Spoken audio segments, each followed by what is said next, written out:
Forest fires are a catastrophic natural phenomenon.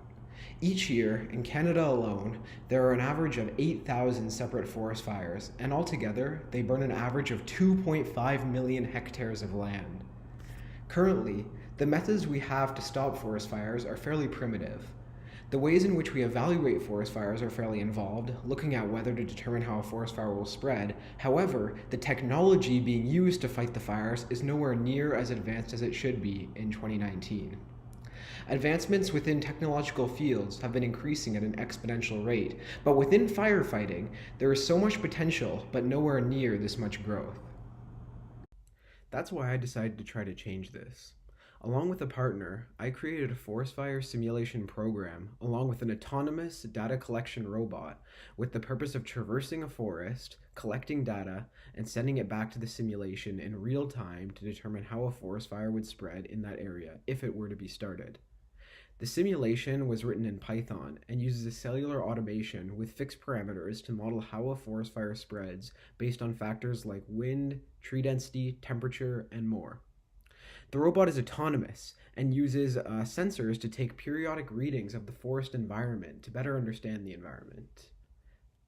Here's a video of the robot in action. I made this recording about a year ago when I was testing it. Alright, so the robot is working, and now I'm going to show you some footage of the robot turning around me, which will basically simulate a tree.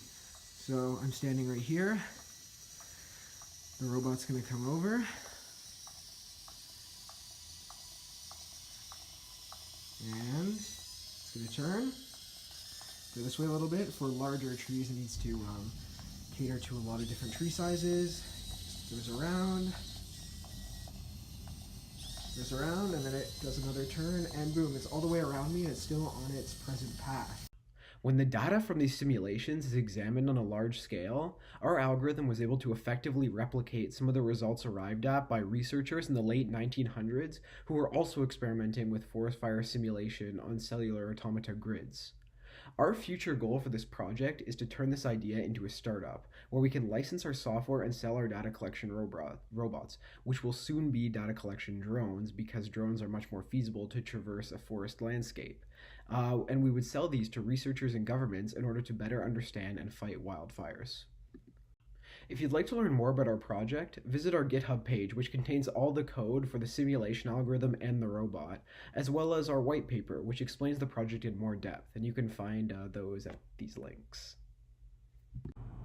Being able to prevent forest fires before they get out of hand would be game-changing. Not only would billions of dollars of infrastructure be preserved, but people's homes, their livelihoods, and even in some cases, their lives themselves would all be saved. I cannot imagine how devastating it would be to lose your entire life, your home, and your possessions in a natural disaster. I hope that one day, nobody has to go through this pain. I think that if we use innovative new ideas in science and technology to understand forest fires, we will truly be able to one day tame them.